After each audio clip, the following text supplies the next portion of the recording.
आज 9वीं कक्षा का मौसी पाठ के बारे में जानकारी प्राप्त करेंगे। भीष्म साहब ने लिखा हुआ मौसी पाठ के द्वारा निस्वार्थ सेवा की मनोभाव का बारे में हम जानकारी प्राप्त कर सकता है। इस कहानी के द्वारा मौसी एक कहानी है। इस कहानी के द्वारा बच्चों दूसरों को सहायता करने की भावना सीखते हैं।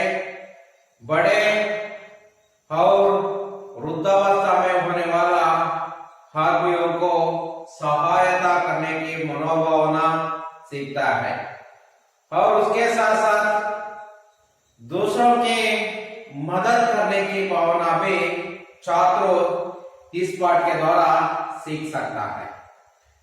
ऐसा कहानी को लिखा हुआ भीष्म साहब ने मौसी के बारे में कहते हैं। मौसी का मतलब क्या है? माँ की बहन को मौसी कहते हैं। माँ की बहन, उसका मतलब क्या है?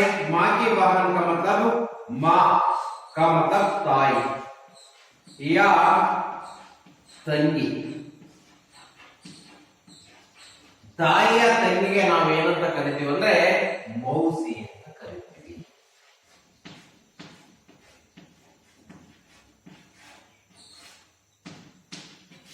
ऐसा मौसी के बारे में आज जानकारी प्राप्त करेंगे।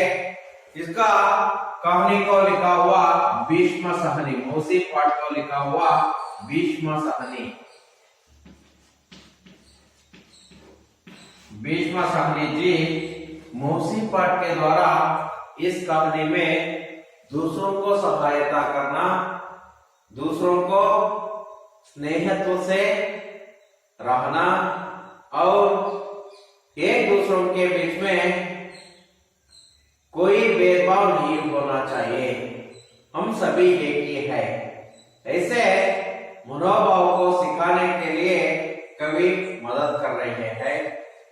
और उसके साथ साथ मौसी इस पाठ में बच्चों को, दूसरे बच्चों को भी अपने बच्चे की तरह पालन पोषण करते हैं, देखते हैं। पालन पोषण करने से और देखने के कारण से मौसी को सभी बच्चे अपनी मां की तरह देखते हैं। कोई भी तबीयत खराब होने के समय में भी अपनी मां की तरह मदद करते हैं। ऐसा बच्चों भी ऐसे गुण सीखते हैं। मौसी भी अच्छे गुण होने के नाते से उसको दूसरों की मदद करने के लिए प्रयास करते हैं।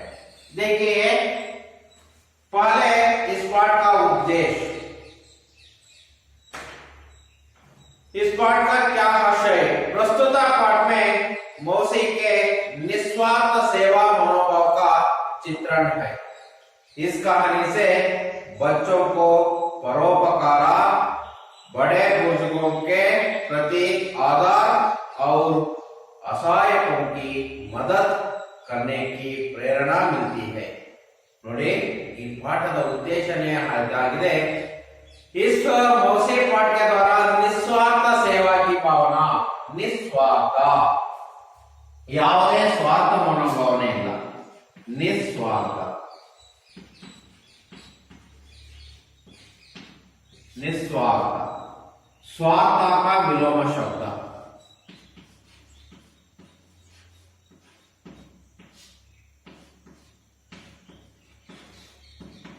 निस्वार्थ, ಸ್ವಾರ್ಥ का ವಿಲೋಮ ಶಬ್ದ ನಿಸ್ವಾರ್ಥ। ಹಾಗಂದ್ರೆ ಇನ್ನೊಬ್ಬರಿಗೆ ಸಹಾಯವನ್ನು ಮಾಡುವಂತದ್ದು, ಇನ್ನೊಬ್ಬರ ಬಗ್ಗೆ ಕಾಳಜಿ ವಹಿಸುವಂತದಕ್ಕೆ ಏನಂತೀವಿ? ನಿಸ್ವಾರ್ಥ ಅಂತೀವಿ। ಸ್ವಾರ್ಥ ಅಂದ್ರೆ ತನ್ನಷ್ಟಕ್ಕೆ ತಾನನ್ನ ನೋಡ್ಕೊಳ್ಳೋದು, ತನ್ನದ್ದೇ ನೋಡ್ಕೊಳ್ಳೋದಕ್ಕೆ ಸ್ವಾರ್ಥ ಮನೋಭಾವನೆ। ಇಲ್ಲಿ ಮೌಸಿ ಪಾಠ್ಯ ದ್ವಾರ ನಿಸ್ವಾರ್ಥ ಸೇವಾ ಮನೋಭಾವ, ನಿಸ್ವಾರ್ಥ ಸೇವಾ ಮನೋಭಾವ, ಇನ್ನೊಬ್ಬರಿಗೆ ಸೇವೆಯನ್ನ ಮಾಡುವಂತಹ ಮನೋಭಾವವನ್ನ ಚಾತ್ರ सीखते हैं ವಿದ್ಯಾರ್ಥಿಗಳು ಕಲಿತುಕೊಳ್ತಾರೆ ಇನ್ನೊಬ್ಬರಿಗೆ ಸಹಾಯವನ್ನ ಹೇಗೆ ಮಾಡಬೇಕು ಅನ್ನುವಂತಹ ಮನೋಭಾವವನ್ನ ಕಲಿತಾರೆ इस कहानी से बच्चों को परोपकार इस कहानी के द्वारा बच्चों को दूसरों को परोपकार पर प्लस उपकार ಪರೋಪಕಾರ ಹಾಗಂದ್ರೆ ಇನ್ನೊಬ್ಬರಿಗೆ ಸಹಾಯವನ್ನ ಮಾಡೋದು ಪರ ಪರ ಅಂದ್ರೆ ದೂಸರೋಕು ಪರ ಪ್ಲಸ್ ಉಪಕಾರ ಹೀಗೆ ಬಿಡಿಸಿ ಎರಡು ಪಾದವನ್ನಾಗಿ ಮಾಡಬಹುದು ಪರ ಅಂದ್ರೆ दूसरा दूसरों को उपयोग करना या दूसरों को उपकार करना ಅದಕ್ಕೆ दूसरों का उपकरण उपयोग करना और बड़े बुजुर्गों बड़े ಅಂದ್ರೆ ದೊಡ್ಡವರಿಗೆ बुजुर्ग ಅಂದ್ರೆ ವೃದ್ಧಾವಸ್ಥಾ में होने वाला आदमियों को बड़े ಅಂದ್ರೆ ಹಿರಿಯರಿಗೆ ನಮಗಿಂತ ದೊಡ್ಡವರಿಗೆ और बुजुर्गों ಅಂದ್ರೆ ಗೊತ್ತಾಗಿ ಮಕ್ಕಳೇ ಏನಂತ ವೃದ್ಧಾವಸ್ಥಾ ಅಂದ್ರೆ ಏನಂತ ವೃದ್ಧಾವಸ್ಥಾದಲ್ಲಿ ಇರುವಂತವರು ಹಿರಿಯ ಅವಸ್ಥೆಯಲ್ಲಿ ಇರುವಂತವರು ಮುದುಕಾಗಿರುವಂತವರಿಗೆ ಏನ್ ಮಾಡ್ಬೇಕು उसके प्रति आदर की मनोभावना आदर ಅಂದ್ರೆ ಗೌರವ की मनोभावना ಗೌರವವನ್ನ ಕೊಡಬೇಕು ಅವರಿಗೆ ಆಧಾರ ಯಾಕಂದ್ರೆ ನಾವು ನಮ್ಮ ಮನೆಯಲ್ಲಿ ಇರುವಂತಹ ಹಿರಿಯರಿಗೆ ಏನನ್ನ ಕೊಡಬೇಕು ಮೊದಲು ಗೌರವವನ್ನ ಕೊಡಬೇಕು ಅವರಿಗೆ ಗೌರವ ಕೊಟ್ರೆ ಅವರು ನಮ್ಮನ್ನ ಒಳ್ಳೆ ರೀತಿಯಲ್ಲಿ ನೋಡ್ಕೊಳ್ತಾರೆ ಮಕ್ಕಳು ಹಿರಿಯರಿಗೆ ದೊಡ್ಡವರಿಗೆ ಏನ್ ಮಾಡ್ಬೇಕು ಗೌರವವನ್ನ ಕೊಡಬೇಕು ಆಧಾರ್ ಅವರು ಅಸಹಾಯಕ ಅವರಿಗೆ ಸಹ ಅಸಹಾಯಕರಾಗಿರ್ತಾರೆ ಅಸಹಾಯಕ ಅಂದ್ರೆ ತನ್ನ ಕೆಲಸವನ್ನೇ ತಾನೇ ಮಾಡ್ಕೊಳಕ್ಕಾಗಲ್ಲ ಕೆಲವಷ್ಟು ಜನಗಳಿಗೆ ಅಂತಹ ಅಸಹಾಯಕರಿಗೆ ಏನ್ ಮಾಡ್ಬೇಕು मदद करने की भावना मदद ಅಂದ್ರೆ दूसरों को सहायता करने की प्रेरणा मिलती है ಇನ್ನೊಬ್ಬರಿಗೆ ಪ್ರೇರಣೆಯನ್ನೇ ಸಿಗತ್ತೆ ಇದನ್ನ दूसरों को सहायता करने की ಇನ್ನೊಬ್ಬರಿಗೆ ಸಹಾಯವನ್ನು ಮಾಡುವಂತಹ ಗುಣವನ್ನ ಕಲಿತಾರೆ मिलती है ಇದರಿಂದ ಕಲಿತಾರೆ ಹಾಗಾಗಿ दूसरों को सहायता करना ಇನ್ನೊಬ್ಬರಿಗೆ ಏನನ್ನು ಮಾಡುವಂತದ್ದು ಸಹಾಯವನ್ನು ಮಾಡುವಂತಹ ಗುಣಗಳನ್ನ ಅವರು ಕಲಿತುಕೊಳ್ತಾರೆ हालांकि इस पाठ का पहला उद्देश्य क्या है मौसी पाठ के द्वारा निस्वार्थ सेवा की मनोभावना सीखते हैं और इसके कहानी के द्वारा बच्चों में परोपकार दूसरों को उपयोग करना बड़े बुजुर्गों अथवा बड़े बुजुर्गों के प्रति गौरव की भावना और असहायों की मदद करने से प्रेरणा मिलती है ಈ ಪಾಠವನ್ನು ಈ ಕಥೆಯನ್ನ ಕೇಳೋದ್ರಿಂದ ನಿಸ್ವಾರ್ಥ ಭಾವನೆ ಅನ್ನುವಂಥದ್ದು ಬರುತ್ತೆ ಮತ್ತೆ ಮಕ್ಕಳಲ್ಲಿ ಇನ್ನೊಬ್ಬರಿಗೆ ಉಪಯೋಗ ಮಾಡಬೇಕು ನಾನು ಪರೋಪಕಾರಿ ಆಗಿರಬೇಕು ಯಾವತ್ತೂ ಉಪಕಾರಿ ಆಗಿರಬೇಕು ಇನ್ನೊಬ್ಬರಿಗೆ ಅಷ್ಟೇ ಅಲ್ಲ ಹಿರಿಯರಿಗೆ ವೃದ್ಧವರಿಗೆ ನಾವು ಗೌರವವನ್ನು ಕೊಡಬೇಕು ಅಸಹಾಯಕರ ಬಗ್ಗೆ ನಾವು ಒಂದಿಷ್ಟು ಮದದ ಅಸಹಾಯಕರಿಗೆ ಸಹಾಯವನ್ನು ಮಾಡಬೇಕು ಅನ್ನುವಂತಹ ಗುಣಗಳನ್ನ ಇಟ್ಕೊಬೇಕು ಅನ್ನುವಂತಹ ಪ್ರೇರಣೆ ಈ ಪಾಠದಿಂದ ಸಿಗತ್ತೆ ಹಾಗಾದ್ರೆ ನೋಡೋಣ ಮಕ್ಕಳೇ ಪಾಠವನ್ನು ಓದೋಣ एक बार आदर्श वाचन उस औरत को सभी मौसी कहा कर पुकारते थे बच्चे भी और बड़े उम्र के लोग भी मौसी सबको मां के जैसे प्यारी बनती थी सबके सुख दुख के समय के साथ देती थी बच्चों के लिए तो वह सेवा की मूर्ति बनी थी प्रतिदिन दोपहर होते होते मौसी स्कूल के फाटक पर पहुंचा जाती थी जैसी ही छुट्टी की घंटी बजाती वैसी ही बच्चे भागते हुए बाहर निकलते और मौसी के कंधों पर अपने अपने बस्ते डाल देते मोहल्लों के सभी बच्चे उसे घेर रहते थे दोपहर डालते पर मौसी नीम के पेट को जा पहुंचाती जहां सभी बच्चे खेला करते थे मौसी को बच्चों के साथ खेलना, उन्हें कहानियां, चुटकुले और पहेलियां सुनाना बहुत पसंद था। वह तोता तोती की कहानी, काट के घोड़े की कहानी, विरोचित कहानी आदि सुनाती थी। मौसी बच्चों को खिलाने के लिए अपने पास चने, टिकिया, मूंगफली आदि कुछ ना कुछ रखती थी। वह बच्चों से अपने बेटे बेटियां जैसे प्यार करती थी। एक दिन जब स्कूल की छुट्टी हुई, बच्चे बस्ते उठाकर बाहर निकले तो मौसी फाटक पर नहीं मिली। शाम को बच्चे खेलने के लिए निकले तो मौसी पेड़ के नीचे भी नहीं थी। किसी को भी मालूम नहीं था कि मौसी कहाँ गई है। दोबारा पढ़ना चाहता हूँ। उस औरत को सभी मौसी कहकर पुकारते थे, बच्चे भी और बड़ी उम्र के लोग भी। मौसी सबको माँ के जैसे प्यारी बनी थी। सबके सुख दुख के समय में साथ देती थी। बच्चों के लिए तो वह सेवा की मूर्ति बनी थी। प्रतिदिन दोपहर होते होते मौसी स्कूल के फाटक पर पहुंचा जाती थी। जैसे ही छुट्टी की घंटी बजाती, वैसे ही बच्चे भागते हुए बाहर निकलते और मौसी के कंधों पर अपने अपने बस्ते डाल देते। मोहल्लों के सभी बच्चे उसे घेरे रहते थे। दोपहर डालते पर मौसी नीम के पेड़ को जा पहुंचाती, जहां सभी बच्चे खेला करते थे। मौसी को बच्चों के साथ खेलना, उन्हें कहानियां, चुटकुले और पहेलियां सुनाना बहुत पसंद था। वह तोता तोती की कहानी, काट के घोड़े की कहानी, विरोचिता कहानी आदि सुनाती है। मौसी बच्चों को खिलाने के लिए अपने पास चने, टिकिया, मूंगफली आदि कुछ ना कुछ रखती थी। वह बच्चों से अपने बेटे बेटियों जैसे प्यार करती थी।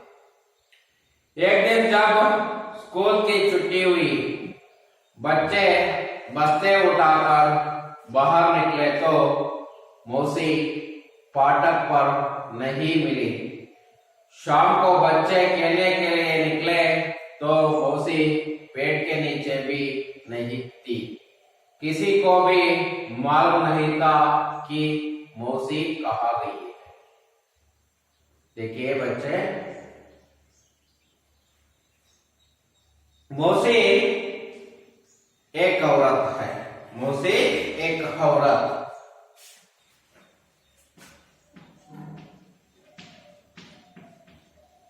औरत का हन्यलिंगा आदमी, पुल्लिंगा रूप। आदमी पुल्लिंगा, उसका स्त्रीलिंगा रूप औरत।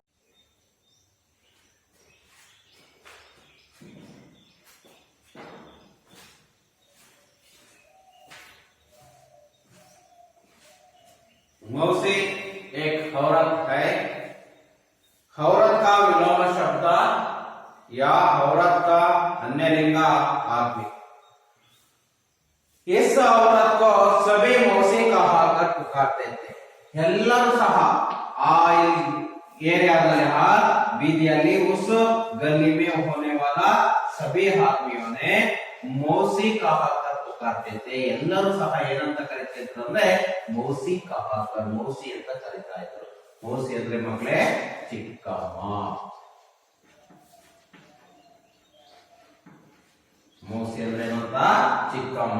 ಎಲ್ಲರೂ ಸಹ ಚಿಕ್ಕಮ್ಮ ಚಿಕ್ಕಮ್ಮ ಅಂತ ಕರೀತಾ ಇದ್ರು। ಅಲ್ಲಿರುವಂತಹ ದೊಡ್ಡವರಿರ್ಬೋದು, ಸಣ್ಣವರಿರ್ಬೋದು, सभी बच्चे और बड़े लोगों ने उसको मौसी कहा कर पुकारते थे ಎಲ್ಲರೂ ಆಕೆಯನ್ನ उस औरत को सभी लोग मौसी कहा कर पुकारते थे बच्चे भी बड़े उम्र के लोगों भी हर तरीका है बच्चे भी बच्चे ने मಕ್ಕಳು ಸಹ बड़े लोगों भी बड़े लोग ಅಂದ್ರೆ ದೊಡ್ಡ ಜನರು ಸಹ उसको मौसी कहकर पुकारते थे मौसी मौसी ಅಂತ ಎಲ್ಲರೂ ಸಹ ಕರೀತಾ ಇದ್ರು पुकार करते थे मौसी सबको मां के जैसे प्यार करती थी मौसी ಏನ್ ಮಾಡ್ತಾ ಇದ್ದಾರೆ ಯಾಕೆ ಆಕೆಯನ್ನ ಎಲ್ಲರೂ ಮೌಸಿ ಅಂತ ಕರೀತಿದ್ದಾರೆ सबको भी ಎಲ್ಲರನ್ನೂ ಸಹ ಏನನ್ನ ಮಾಡ್ತಾ ಇದ್ರು मां की तरह प्यार करते थे ताया ರೀತಿಯಲ್ಲಿ मां की जैसे प्यार करती थी जब प्यार बनी है ಎಲ್ಲರೂ ಸಹ ಆಕೆಯನ್ನು ಸಹ ಏನ್ ಮಾಡ್ತಾ ಇದ್ರು ಎಲ್ಲರನ್ನ ಮಕ್ಕಳ ರೀತಿಯಲ್ಲಿ ನೋಡ್ತಿದ್ರು ಮಕ್ಕಳು ಆಕೆಯನ್ನ ಎಲ್ಲರೂ ಸಹ ತನ್ನ ತಾಯಿಯ ರೀತಿಯಲ್ಲಿ ನೋಡ್ತಾ ಇದ್ರು सबके सुख दुख के समय में साथ देती थी ಎಲ್ಲರ ಸುಖ ದುಃಖ सबके सुख दुख ಎಲ್ಲರ सुख दुख सुख का विलोम शब्द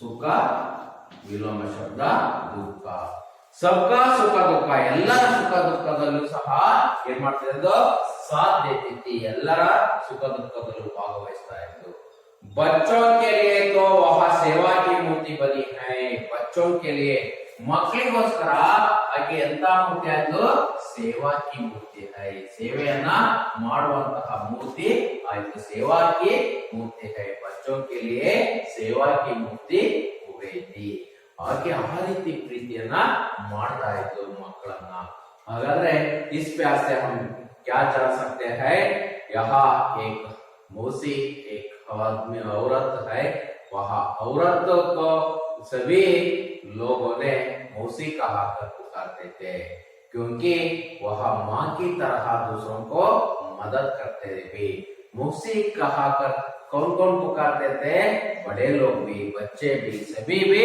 कहा उसको मौसी कहा कर पुकार करते थे ಎಲ್ಲರೂ ಸಹ ಆಕೆಯನ್ನ ಮೌಸಿ ಮೌಸಿ ಅಂತ ಕರೀತಾ ಇದ್ರು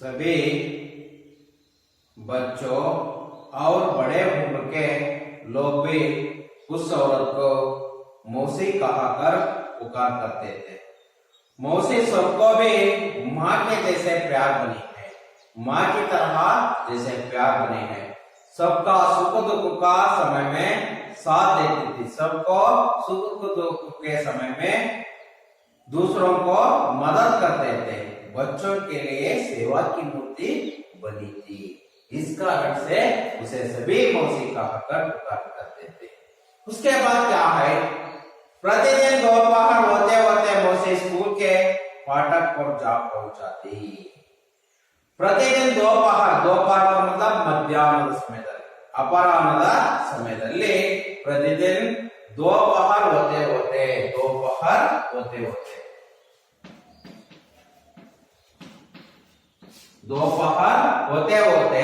मध्याह्न ಆಗ್ತಿದ್ದಂತಲೇ ಏನ್ ಮಾಡ್ತಿದ್ರು ಅಂದ್ರೆ मौसी स्कूल के फाटक पर जा पहुंची थी स्कूल के फाटक हागंದ್ರೆ ಏನಂತ अंगड़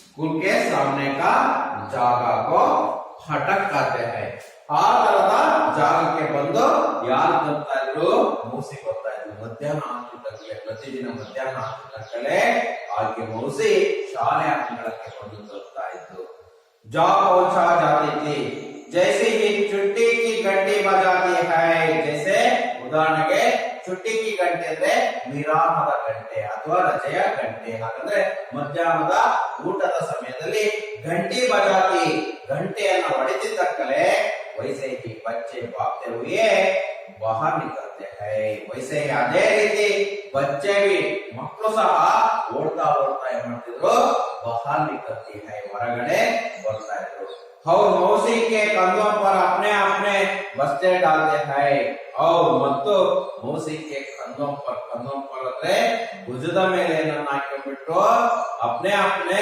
बस्ते डालते हैं ಮೌಸಿನೂ ಸಹ ಎಲ್ಲಾ ಮಕ್ಕಳ ಏನನ್ನ ಬ್ಯಾಗ್ಗಳನ್ನ ಬಸ್ತಿ ಅಂದ್ರೆ ಬ್ಯಾಗ್ಗಳನ್ನ ತನ್ನ ಕಂದೆ ಪರ್ ಅಂದ್ರೆ ಭುಜದ ಮೇಲೆ ಹಾಕಿಕೊಂಡು ಬರ್ತಾ ಇದ್ರು मोहल्लों के सभी बच्चे उसे घेर रहते थे उस मोहल्ले का मतलब गली के सभी बच्चे ಎಲ್ಲ ಮಕ್ಕಳು ಸಹ उसको घेर डालते थे घेर ಅಂದ್ರೆ ಸುತ್ತಾಡ್ಕೊಳ್ತಾ ಇದ್ರು ಅವರು ಸುತ್ತಲೇ घूमते रहते थे ಸುತ್ತಾ ಇದ್ರು ಯಾರು ಸುತ್ತಲೇ ಯಹ ಮೌಸಿಗೆ चारों ಮೌಸಿಯ ನಾಲ್ಕು ಕಡೆನೂ ಸುತ್ತಾಡ್ಕೊಳ್ತಾ ಇದ್ರು ಎಲ್ಲಾ ಮಕ್ಕಳು ಸಹ ಆ ರೀತಿ ಸುತ್ತಾಡ್ಕೊಳ್ತಾ ಇದ್ರು ಹಾಗೆ ಎಲ್ಲಾ ಮಕ್ಕಳು ಸಹ ಮಾಡ್ತಾ ಇದ್ರು ಹಾಗಾಗಿ ಮೌಸಿಯ ಪ್ರೀತಿ ಬಹಳಷ್ಟು ಆದಂತ ಕಾರಣದಿಂದ ಮಕ್ಕಳು ಅವ್ರನ್ನ ಹಚ್ಕೊಂಡ್ಬಿಟ್ಟಿದ್ರು उसके बाद दोपहर डालते पर मौसी नीम के पेट को जा पहुंचाती दोपहर डालने पर अगर दोपहर होते ही दोपहर मध्याह्न ಆಗ್ತಿದ್ದಕ್ಕೆ ಮೌಸಿ ಏನ್ ಮಾಡ್ತಿದ್ರು नीम के पेट के नीचे नीम ಅಂದ್ರೆ ಬೇವಿನ ಮರ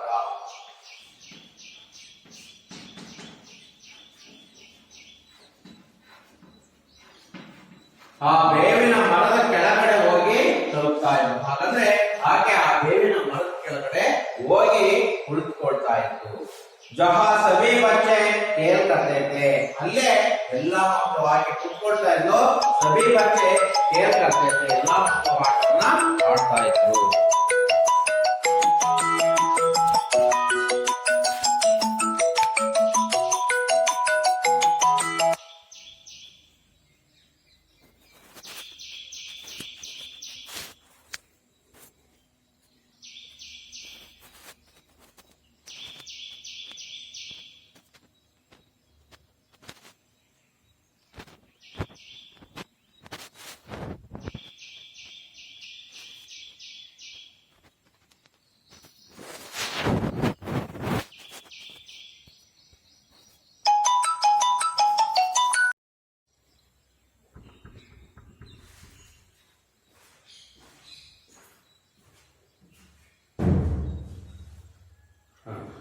देखिए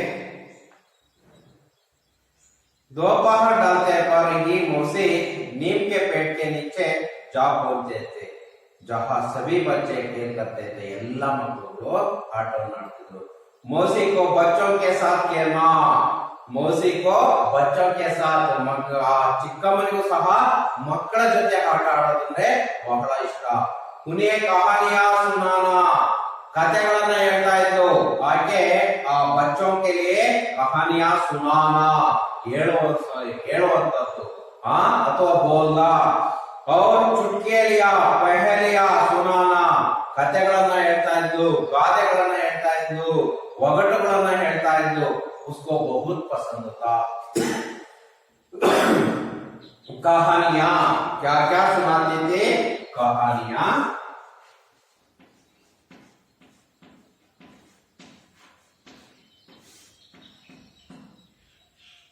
चुटकीला कुल्ले और पहेलियां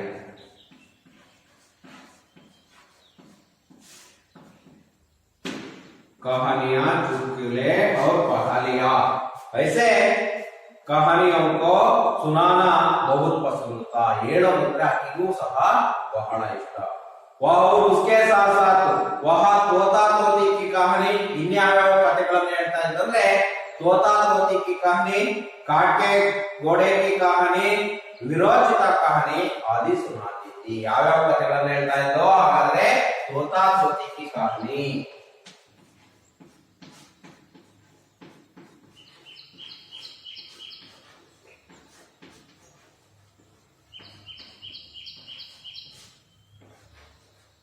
काट की कटिया की कहानी और विरोचिता कहानी विरोचित कहानी को सुनाती थी। ಯಾವ್ಯಾವ ಮಕ್ಕಳೇ ಇನ್ನೊಂದ್ಸಲ ರಿಪೀಟ್ ಮಾಡ್ತೀನಿ, ಯಾವ್ಯಾವ ಅಂದ್ರೆ ಯಾವು तोता तोती की कहानी, काट की घोड़े की कहानी, काट की घोड़े की घोड़े डी कहानी और विरोचिता कहानी, ऐसे कहानियों को सुनाती थी। तोता तोती, काट की घोड़ी और विरोचिता कहानियों को सुनाती थी। यह था इद्दू। उसके बाद क्या हुआ, मौसी बच्चों को खिलाने के लिए अपने पास चने, टीकिया, मूंगा फले आदि कुछ ना कुछ करती थी। ಅದ್ರ ಜೊತೆಯಲ್ಲಿ ಆ ಮಕ್ಕಳಿಗೆ ತಿನ್ನೋದಕ್ಕೂ ಸಹ ಆಕೆ ತಾಂಬರ್ತಾ ಇದ್ರು. ಏನನ್ನ ತಾಂಬರ್ತಾ ಇದ್ರು ಅಂದ್ರೆ ಆಕೆ ಏನೇನಂದ್ರೆ ಚನೆ, ಟೀಕಿಯ, ಮುಂಗಾಫಲಿ ಮಿಠಾಯಿಗಳನ್ನ ತರ್ತಾ ಇದ್ರು, ಹಣ್ಣುಗಳನ್ನ ತಾಂಬರ್ತಾ ಇದ್ರು. ಗೊತ್ತಾಯ್ತಾ? ಹಾಗೆ ಬರೀ ಕೈಯಲ್ಲಿ ಬರ್ತಾ ಇರಲಿಲ್ಲ, ಮಿಠಾಯಿಗಳನ್ನ ತೆಗೆದುಕೊಂಡು ಹಣ್ಣುಗಳನ್ನ ತೆಗೆದುಕೊಂಡು ತಾಂಬರ್ದು ಆ ಮಕ್ಕಳಿಗೆ ಕಿಲಾನೆ ಕೈಲಿ ತಿನ್ನೋದಕ್ಕೆ ಕೊಡ್ತಾ ಇದ್ರು। वह बच्चों से अपने बेटे बेटिया जैसे प्यार करती थी। ಆ ಮಕ್ಕಳನ್ನ ಯಾವ ರೀತಿಯಲ್ಲಿ ತನ್ನ ಮಕ್ಕಳು ರೀತಿಯಲ್ಲಿ ಪ್ಯಾರ ಅಂದ್ರೆ ಪ್ರೀತಿಯನ್ನ ಮಾಡ್ತಾ ಇದ್ರು, ತನ್ನ ಮಕ್ಕಳು ಅನ್ನೋ ರೀತಿಯಲ್ಲಿ ಪ್ರೀತಿಯನ್ನ ಮಾಡ್ತಾ ಇದ್ರು। ಯಾರು? ಆ ಮೌಸಿ ಆ ರೀತಿ ಮನ್ನ ಪಡ್ತಾ ಇದ್ರು। ಹಾಗಾದ್ರೆ मौसी बच्चों को खिलाने के लिए क्या क्या देती थी? चने, टीकिया, मूंगफली आदि को देती थी। उसके बाद क्या हुआ, एक दिन जब स्कूल की छुट्टी हुई, ಒಂದು ದಿನ ಶಾಲೆಗೆ ರಜೆ ಆಯಿತು। ಹಾಗಾದ್ರೆ ಮಧ್ಯಾಹ್ನದ ರಜೆ, ಗೊತ್ತಾಯ್ತಾ? ರಜೆ ಅಂದ್ರೆ ಏನಂತ, ಮಧ್ಯಾಹ್ನದ ವಿರಾಮದ ಸಮಯ ಆಯಿತು। बच्चे बस्ते उठाकर बाहर निकले तो मौसी फाटक पर नहीं मिली। हाँ, ಮಕ್ಕಳೆಲ್ಲ ಬ್ಯಾಗನ್ನ ಇಟ್ಕೊಂಡ್ಬಿಟ್ಟು ಕಂದೆ ಪರ್ ಉಟಾಕರ್ ಎತ್ಕೊಂಡ್ಬಿಟ್ಟು ಯಾರ ಹತ್ರ ಓಡಿ ಬರ್ತಾರೆ? मौसी के पास दौड़कर आते हैं, लेकिन वहां मौसी फाटक पर नहीं, स्कूल के फाटक पर नहीं है। ಆಗ ಮಕ್ಕಳೆಲ್ಲ ಓಡೇ ಬರ್ತಾರೆ, ಆ ಶಾಲೆಯ ಅಂಗಳದಲ್ಲಿ ಯಾರಿಲ್ಲ? मौसी ಇಲ್ಲ। शाम को बच्चे खेलने के लिए निकले, ಸಂಜೆ ಮಕ್ಕಳು ಆಟ ಆಡೋದಕ್ಕೆ ಹೊರಗಡೆ ಬರ್ತಾರೆ। तभी भी मौसी नहीं था, ಆಗೂ ಸಹ ಯಾರಿಲ್ಲ? मौसी ಇಲ್ಲ। मौसी पेड़ के नीचे भी नहीं थी, ಆ मौसी ಚಿಕ್ಕಮ್ಮ ಮರದ ಕೆಳಗಡೆನೂ ಸಹ ಇಲ್ಲ। किसी को भी मालूम नहीं था, ಯಾರಿಗೂ ಸಹ ಗೊತ್ತಿಲ್ಲ मौसी कहाँ गई है, मौसी ಎಲ್ಲೋದ್ಲು ಅನ್ನೋದು ಯಾರಿಗೂ ಸಹ ಗೊತ್ತಿಲ್ಲ। मौसी ಎಲ್ಲೋದ್ಲು ಅನ್ನೋದು ಯಾರಿಗೂ ಸಹ ಗೊತ್ತಿಲ್ಲ।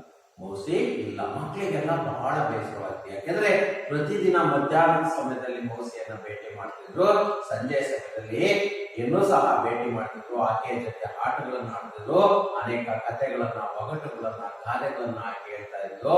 ಅಷ್ಟೇ ಅಲ್ಲ, ತಿನ್ನೋದಕ್ಕೂ ಸಹ ಟೀಕಿಯ, ಚನೆ, ಮುಂಗಾಫಲಿ ಆದಿಕೋ ಇನ್ನೂ ಮುಂತಾದವುಗಳನ್ನ ಕೊಡ್ತಾ ಇದ್ರು। ಹಾಗಾಗಿ ಆಕೆಯನ್ನು ಕಂಡ್ರೆ ಬಹಳ ಪ್ರೀತಿ ಇರ್ತಾ ಇತ್ತು। ಇಲ್ಲಿವರೆಗೂ ಇರಲಿ ಮಕ್ಕಳೇ। ಹಾಗಾದ್ರೆ मौसी ಬಗ್ಗೆ ನಾವು ಏನ್ ಗೊತ್ತಾಯ್ತು ಅಂದ್ರೆ, मौसी को सभी बच्चे बड़े लोगों ने मौसी कहकर पुकारते थे। मौसी सबको माँ के जैसे प्यार करती थी, क्योंकि सबका सुख दुख में साथ देती थी या भाग लेती थी। बच्चों के लिए सेवा की मूर्ति थी। प्रतिदिन हर दिन रोज दोपहर होते होते मौसी स्कूल के फाटक पर जा पहुंची थी और घंटे बजाते ही बच्चे भागते हुए बाहर निकलते थे। मौसी के कंधे पर बस्ते डालती थी। मोहल्ले के सभी बच्चे, गली के सभी बच्चे या इलाके के सभी बच्चे भी उसके साथ रहती थी। दोपहर डालते ही मौसी नीम के पेड़ के नीचे जा पहुंची थी और सभी बच्चे खेल करते थे। किसके साथ? मौसी के साथ खेल करते थे। अनेक कहानियां, चुटकुले, पहेलियां आदि को सुनाना है। तोता तोती की कहानी, गाड़ी की, कांट की घोड़ी के कहानी, विरोचिता कहानी को सुनाती थी। और मौसी बच्चों के लिए खिलाने के लिए चने, टीकिया, मूंगफली आदि को देती थी। वह बच्चा मौसी को, वह बच्चों को बेटे बेटी की तरह प्यार करती थी। पर एक दिन स्कूल की की छुट्टी हुई, जब वो बच्चे दौड़ते हुए आते हैं बस्ते उठाकर, स्कूल के फाटक पर मौसी नहीं है। शाम को भी यहाँ बच्चे खेलने के लिए निकले हैं, तभी भी मौसी नीले पेड़ के नीचे नहीं थी। मौसी कहाँ गई सभी बच्चों को भी मालूम नहीं था। वहां तक वहाँ है ಅಲ್ಲಿವರೆಗೂ ಇರಲಿ ಮಕ್ಕಳೇ। ಹಾಗಾದ್ರೆ ಇದಕ್ಕೆ ಸಂಬಂಧಪಟ್ಟಂತ ಪ್ರಶ್ನೆಗಳನ್ನ ನೋಡ್ಕೊಳ್ಳೋಣ। ಮಾತೆ ಜೈಸೆ ಪ್ಯಾರ್ ಕೌಂತಿ, ತಾಯಿಯ ಪ್ರೀತಿಯಲ್ಲಿ ಪ್ರೀತಿಯನ್ನ ಮಾಡ್ತಾ ಇದ್ದವರು ಯಾರು? ಹಾಗಾದ್ರೆ ತಾಯಿಯ ರೀತಿಯಲ್ಲಿ ಪ್ರೀತಿಯನ್ನ ಮಾಡ್ತಾ ಇದ್ದಂತವ್ರು ಯಾರು? ಹಾಗಾದ್ರೆ ತಾಯಿಯ ರೀತಿಯಲ್ಲಿ ಪ್ರೀತಿಯನ್ನ ಮಾಡ್ತಾ ಇದ್ದಂತವ್ರು ಯಾರು? ಹಾಗಾದ್ರೆ ಮಕ್ಕಳೇ ಯಾರು? ಮೌಸಿ। मौसी। पहला प्रश्न का उत्तर क्या है? मौसी। दूसरा प्रश्न है, मौसी सभी को किस समय में साथ देती थी? या मौसी ಯಾವ ಸಮಯದಲ್ಲಿ ಎಲ್ಲರಿಗೂ ಸಾಥ್ ಏನು ಸಹಾಯವನ್ನು ಮಾಡ್ತಾ ಇದ್ರು, ಯಾವಾಗಲೂ ಭಾಗವಹಿಸ್ತಿದ್ರು? ಯಾವಾಗ? ಸುಖ दुख के समय में, मैं लिखा हुआ इधर, सुख दुख के समय में साथ देती थी। उसके बाद दोपहर होने पर मौसी कहाँ पहुंचा जाती है? दोपहर होते ही ಹಾಗಂದ್ರೆ ಮಧ್ಯಾಹ್ನ ಆಗುತ್ತಿದ್ದಂತೆ ಚಿಕ್ಕಮ್ಮ ಎಲ್ಲಿಗೆ ಹೋಗಿ ತಲುಪ್ತಾ ಇತ್ತು? ಸ್ಕೂಲ್ ಕಿ ಪಾಠಕ್ ಪರ್। ಮಧ್ಯಾಹ್ನ ಆಗುತ್ತಿದ್ದಂತೆ ಶಾಲೆಯ ಅಂಗಳಕ್ಕೆ ಹೋಗಿ ತಲುಪ್ತಾ ಇತ್ತು। मौसी बच्चों को क्या क्या खिलाती थी? ಹಾಗಾದ್ರೆ ಚಿಕ್ಕಮ್ಮ ತಿನ್ನೋದಕ್ಕೆ ಏನೇನನ್ನ ಕೊಡ್ತಾ ಇದ್ದು? ಏನನ್ನ ಕೊಡ್ತಾ ಇದ್ದು? मौसी खिलाने के लिए बच्चों को चने, टिकिया, मूंगफली को देती थी। दोबारा बोलना चाहता हूँ, चने, टिकिया, मूंगफली को देती थी। मौसी के बिना सारा माहौल कैसे लगते थे? सुनसुना लगता था। उसके बाद 2-3 का प्रश्न है, मौसी बच्चों को कौन कौन सी कहानियां सुनाती थी? हागाದ್ರೆ मौसी ಮಕ್ಕಳಿಗೆ ಯಾವ ಯಾವ ಕಥೆಗಳನ್ನ ಹೇಳ್ತಾ ಇದ್ರು? ಯಾವ ಕಥೆಗಳನ್ನ ಹೇಳ್ತಾ ಇದ್ರು? मौसी बच्चों को तोता तोती की कहानी, तोता तोती की कहानी, काट के घोड़े की कहानी, विरोचिता कहानी को सुनाती थी ಅಥವಾ ಹೇಳ್ತಾ ಇತ್ತು, ಸುನಾತಿ ಥಿ। ಹಾಗಾದ್ರೆ ಯಾವ್ಯಾವ ಕಥೆಗಳನ್ನ ಮೂರೇ ರೀತಿಯ ಮೂರೇ ಪಾಯಿಂಟ್ ನಲ್ಲಿ ಬರೀಬಹುದು। ತೋತಾ ತೋತಿ ಕಿ ಕಹಾನಿ, ಕಾಟ್ ಕಿ ಘೋಡೆ ಕಿ ಕಹಾನಿ, ವಿರೋಚಿತ ಕಹಾನಿ ಕೋ ಸುನಾತಾ ಥಾ। ನೋಡಿ ಮಕ್ಕಳೇ, ಹಾಗಾದ್ರೆ ಇನ್ನೊಂದು ಕೊಟ್ಟಿದ್ದಾರೆ, ಪಿತಾ ಕೆ ಪಿತಾ ದಾದಾ ಆದ್ರೆ ಮಾತಾ ಕೆ ಪಿತಾ ಏನು ಅನ್ನೋಂಥದ್ದು ಅವು ರಿಕ್ತ ಸ್ಥಾನವನ್ನ ಬರೆಯುತ್ತವು, ಅವನ್ನ ನೀವು ಬರೆಯೋದನ್ನ ಕಲಿಬೇಕು। ವಿಲೋಮ ಶಬ್ದ, ಇಲ್ಲಿ ವಿಲೋಮ ಶಬ್ದವನ್ನ ಕೊಟ್ಟಿದ್ದಾರೆ, ಒಂದು ಉದಾಹರಣೆಯನ್ನ ಕೊಟ್ಟಿದ್ದಾರೆ। ಬಹರ್ ಇದ್ದಿದ್ದು ಅದಕ್ಕೆ ವಿಲೋಮ ಶಬ್ದ ಏನು? ಅಂದರ್। ಅಲ್ಲೇ ಕೊಟ್ಟಿದ್ದಾರೆ ಗಲತ್ ಹಾಗಾದ್ರೆ ಏನಾಗ್ಬೋದು? ಸಹಿ। ಗಲತ್ ಏನಾಗುತ್ತೆ? ಸಹಿ।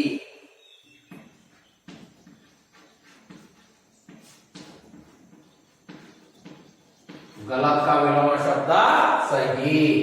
उसके बाद क्या है? सुखा, सुख, सुख का विलोम शब्द दुख।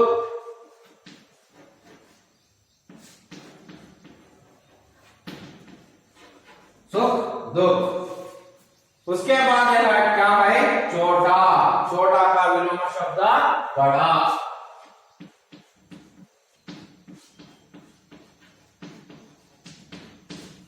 नेक्स्ट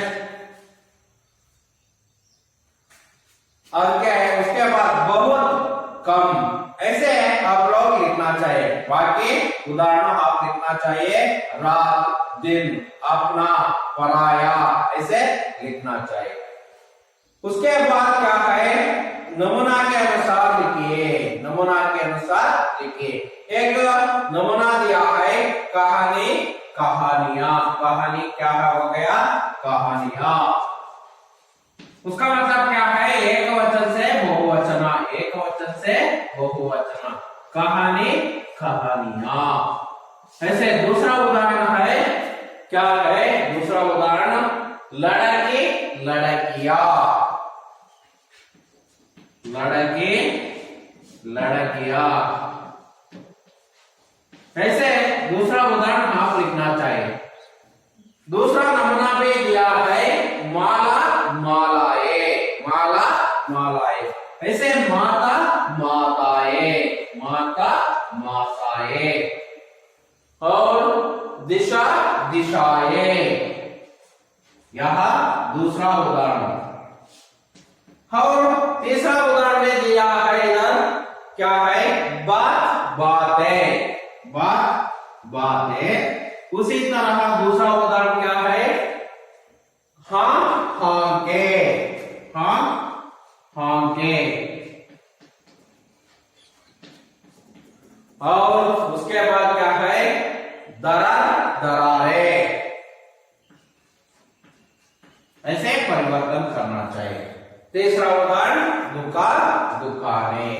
ಈ ರೀತಿಯಾಗಿ ನೀವು ನಿಯಮವನ್ನು ಕೊಟ್ಟಿದ್ದಾರೆ, ಒಂದು ನಮೂನೆಯನ್ನ ಒಂದು ಮಾದರಿಯನ್ನು ಕೊಟ್ಟಿದ್ದಾರೆ, ಆ ರೀತಿ ನೀವು ಸಹ ಪರಿವರ್ತನೆಯನ್ನ ಮಾಡೋದನ್ನ ಕಲಿಬೇಕು। ಹಾಗಾದ್ರೆ ಮಕ್ಕಳೇ ಇವತ್ತು ನಾವು ಏನೇನು ಕಲ್ತ್ಕೊಂಡು ಅಂದ್ರೆ मौसी पाठ का सारांश, आधा सारांश सीखा है, कल्तिद्वी। उसके बाद एक अंक है, उसके आधा सारांश में होने वाला एक अंक का प्रश्न, दो अंक का प्रश्न, उसके बाद एक वचन से बहुवचन के रूप में परिवर्तन करना, उसके बाद विलोम शब्द या विरुद्धार्थक शब्द के बारे में आज जानकारी प्राप्त किया है। इष्टನ್ನ ನಾವು ತಿಳ್ಕೊಂಡಿದ್ದೀವಿ। ಹಾಗಾದ್ರೆ ಮುಂದಿನ ತರಗತಿಯಲ್ಲಿ ನಾವು ಇದರ ಮುಂದುವರೆದ ಭಾಗವನ್ನ ತಿಳ್ಕೊಳ್ಳೋಣ। ಹಾಗಾದ್ರೆ ಮುಂದೆ ಏನಾಗುತ್ತೆ ಅನ್ನೋದನ್ನ ತಿಳ್ಕೊಳ್ಳೋಣ। ಮೌಸಿ ಎಲ್ಲಿ ಹೋದ್ರು, ಆಕೆಯನ್ನ ಮಕ್ಕಳು ಹುಡುಕೋದಕ್ಕೆ ಯಾವೆಲ್ಲ ಪ್ರಯತ್ನವನ್ನ ಮಾಡಿದ್ರು ಅನ್ನೋದು ಮುಂದೆ ನಮಗೆ ಗೊತ್ತಾಗತ್ತೆ ಮಕ್ಕಳೇ। ಹಾಗಾಗಿ ನೀವು ಇವತ್ತು ಮಾಡಿದ ಪಾಠವನ್ನೇ ಇವತ್ತೇ ನೀವೇನ್ ಮಾಡ್ಬೇಕು, ಕಲಿಬೇಕು। ಒಂದೆರಡು ಮೂರು ಸಲ ಓದಬೇಕು। ನೋಟ್ಸ್ ಅಲ್ಲಿ ಕ್ವಶನ್ ಗೆ ಇವತ್ತು ನಮಗೆ ಸಂಬಂಧಪಟ್ಟ ಯಾವ ಪ್ರಶ್ನೆ ಬಂದಿದ್ದಾವೆ ನಾವು ಪ್ರಶ್ನೆಗೆ ಉತ್ತರನೂ ಸಹ ಹೇಳಿದ್ವಿ। ಇವತ್ತೇ ನೀವು ನೋಟ್ಸ್ ಅಲ್ಲಿ ಪ್ರಶ್ನೆಗೆ ಉತ್ತರ ಬರ್ಕೊಬಿಟ್ಟು ಕಲಿಯೋದಕ್ಕೆ ಪ್ರಯತ್ನ ಮಾಡ್ಬೇಕು, ಪ್ರಾಕ್ಟೀಸ್ ಅನ್ನ ಮಾಡ್ಬೇಕು, ಕಲಿಬೇಕು। ಗೊತ್ತಾಯ್ತಲ್ಲ? 1 ಅಂಕದವು, 2 ಅಂಕದವು, ವಿಲೋಮ ಶಬ್ದ, ಅನ್ಯ ವಚನ, ಇವುಗಳ ಬಗ್ಗೆ ನೀವು ಇವತ್ತೇ ಬರೆದು ಇವತ್ತೇ ಕಲ್ತ್ಕೋಬೇಕು। ನಿಮ್ಗೆ ಏನೇ ಸಂದೇಹಗಳಿದ್ರೆ ನಮಗೆ ಕೇಳಬಹುದು, ಆಗ ನಾವು ಅದಕ್ಕೆ ಉತ್ತರಗಳನ್ನ ಕೊಡ್ತೀವಿ। ಹಾಗಾಗಿ ನಿಮಗೆ ಅರ್ಥ ಆಗೋ ರೀತಿಯಲ್ಲಿ ನಾವು ಪಾಠ ಮಾಡೋದಕ್ಕೆ ಪ್ರಯತ್ನವನ್ನ ಮಾಡಿದ್ದೇವೆ ಮಕ್ಕಳೇ। ಹಾಗಾಗಿ ನಿಮ್ಗೆ ಯಾವುದೇ ಸಂದೇಹಗಳಿದ್ರು ಸಹ ನಾವು ಬಗೆಹರಿಸ್ತೀವಿ। ಹಾಗಾಗಿ ನಾವು ಕನ್ನಡದಲ್ಲೂ ಸಹ ಹೇಳ್ತಾ ಇದ್ದೀವಿ। ಹಾಗಾಗಿ ನೋಡಿ ಮಕ್ಕಳೇ, ಇದನ್ನ ನೀವು ಸರಿಯಾಗಿ ಓದಿ ಕಲ್ತ್ಕೊಡಿ, ನೋಟ್ಸ್ ಅಲ್ಲಿ ಬರೀರಿ। ಅವಾಗ ಮತ್ತೆ ಆ ಪಾಠ ಮುಗಿತಿದ್ದಕ್ಕಲೇ ಒಂದು ಘಟಕ ಪರೀಕ್ಷೆ ಇರುತ್ತೆ, ಆ ಘಟಕ ಪರೀಕ್ಷೆಯಲ್ಲಿ ನೀವು ಉತ್ತರ ಬರೆಯೋದಕ್ಕೆ ಕಲಿಬೇಕಾಗುತ್ತೆ ಮಕ್ಕಳೇ ಅಂತ ಹೇಳ್ತಾ ಈ ಪಾಠವನ್ನು ಮುಗಿಸ್ತಿದ್ದೇನೆ। ಧನ್ಯವಾದ।